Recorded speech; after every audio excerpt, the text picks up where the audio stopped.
नए साधक के लिए ध्यान विधि इस प्रकार है। पहले प्रार्थना करनी है। आसन लगाने के बाद अपने भक्ति पूर्ण हृदय से ईश्वर से प्रार्थना करें और गहन ध्यान के लिए उनके आशीर्वाद की याचना करें। पूर्णतः तनाव मुक्त होने के लिए तनाव और स्थिर करने की प्रक्रिया इस प्रकार करनी है। मुट्ठी को बंद करते हुए सारे शरीर में तनाव लाकर गहरा सांस लें। एक दोहरे प्रश्वास अथवा है की आवाज से मुंह से श्वास को बाहर छोड़ते हुए पूरे शरीर को स्थिर करें। इसे 6 बार करें। फिर श्वास पर ध्यान न दें। इसे सहज रूप से अंदर बाहर अपने आप चलने दें, साधारण श्वास क्रिया की भांति। दिव्य चक्षु पर ध्यान केंद्रित करना है। इसके बाद में अपनी आंखों को आधी बंद करें या पूरी बंद कर लें। यदि ये आपके लिए अधिक सुविधाजनक है, अपनी दृष्टि को ऊपर की ओर ले जाएं, मानो आप अपने भ्रूमध्य से देख रहे हैं। यही वही बिंदु है जिसे व्यक्ति गहन एकाग्रता के समय संकुचित कर लेता है। आंखों को तिरछा न करें एवं कष्ट न दें, उन्हें तनाव में न रखें। जब व्यक्ति तनाव मुक्त और शांत होता है तो संभवतः दृष्टि ऊपर की ओर रहती है। सबसे महत्वपूर्ण बात यह है कि संपूर्ण ध्यान बाहों के मध्य में हो।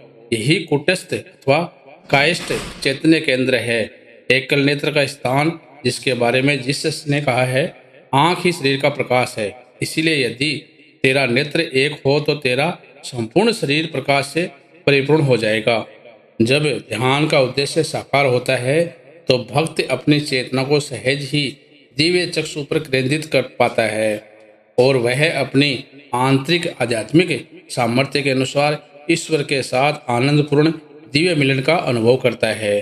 दिव्य चक्षु जो बाहरी सुनहरा गोलाकार मंडल के बीच गहरे नीले रंग का गोलक है, जिसके भीतर एक सफेद पंचकोणीय तारा चमकता रहता है, के दर्शन के लिए गहन एकाग्रता एवं शांत मन होना चाहिए। जो साधक इस दिव्य चक्षु को देख पाते हैं, उन्हें और अधिक गहरे ध्यान व ईश्वर से प्रेमपूर्ण प्रार्थना करके इसके अंदर प्रवेश करने का प्रयत्न करना चाहिए। योगदास सत्संग द्वारा प्रदत्त ध्यान और साधना की वैज्ञानिक प्रविधियों, जिनका वर्णन योगदास सत्संग पाठशाला में किया गया है, का नियमित अभ्यास करने से एकाग्रता और शांत चित्त की गहनता सहज ही विकसित हो जाती है। अपने हृदय की भाषा में ईश्वर से गहन प्रार्थना कैसे करें?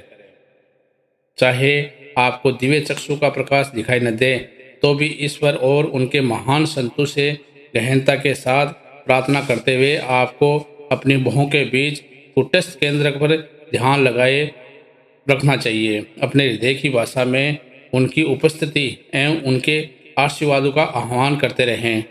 ध्यान के लिए कम से कम 30 मिनट सुबह और 30 मिनट शाम को देना चाहिए। आप जितना लंबा बैठते हैं और ध्यान से प्राप्त विश्रांति का आनंद उठाते हैं, उतना ही आप तीव्र गति से आध्यात्मिक उन्नति करेंगे। ध्यान में मिली इस विश्रांति को अपने दिन प्रतिदिन के क्रियाकलापों में बनाए रखें। यही विश्रांति आपके जीवन के हर क्षेत्र में आपको समर्पणता एवं सुख प्रदान करेगी। हम सब हर क्षण परमात्मा के उस सागर में जीते हैं, परंतु केवल निरंतर और पूरी लगन के साथ किए गए वैज्ञानिक ध्यान से हम चेतन रूप से यह अनुभव कर पाएंगे कि हम परम आनंद के महान सागर पर व्यक्तिगत आत्माओं रूपी लहरें हैं। ध्यान करने के लिए साधक को ध्यान के सही आसन में बैठ मेरुदंड को सीधा रखकर शरीर को तनाव देना और स्थिर करना चाहिए। शिथिलीकरण के द्वारा चेतना मांसपेशियों से मुक्त हो जाती है। योगी उचित तरीके से गहरी सांस लेने की प्रक्रिया के साथ अभ्यास शुरू करता है। वह श्वास अंदर लेकर पूरे शरीर को तनाव से भरता है और श्वास बाहर फेंककर शरीर को स्थिर करता है। वह ऐसा कई बार करता है। हर निश्वास के साथ तनाव तथा शारीरिक हलचल को दूर करना चाहिए। ऐसा तब तक करना चाहिए जब तक शारीरिक निश्चलता प्राप्त नहीं हो जाती। फिर एकाग्रता की विधियों द्वारा मन की चंचलता को दूर किया जाता है। शरीर और मन की पूर्ण निश्चलता में योगी अपनी आत्मा की उपस्थिति की अकथनीय शांति का अनुभव करता है। शरीर में जीवन मूर्तिमान है, मन में प्रकाश मूर्तिमान है, आत्मा में शांति मूर्तिमान है। व्यक्ति अपनी आत्मा में जितना भीतर प्रवेश करता है, उतना ही वह उस शांति का अनुभव करता है। यही अधिचैतन्य अवस्था है। जब गहन ध्यान के द्वारा भक्त शांति की उस अनुभूति को विस्तारित करता है तथा उस अनुभूति के साथ अपनी चेतना को ब्रह्मांड में फैलता अनुभव करता है और ऐसा अनुभव करता है कि सब जीव व संपूर्ण सृष्टि उस शांति द्वारा निगल ली गए हों, तब वह ब्रह्म चैतन्य की अवस्था में प्रवेश कर रहा होता है। वह सर्वत्र उस शांति का अनुभव करता है।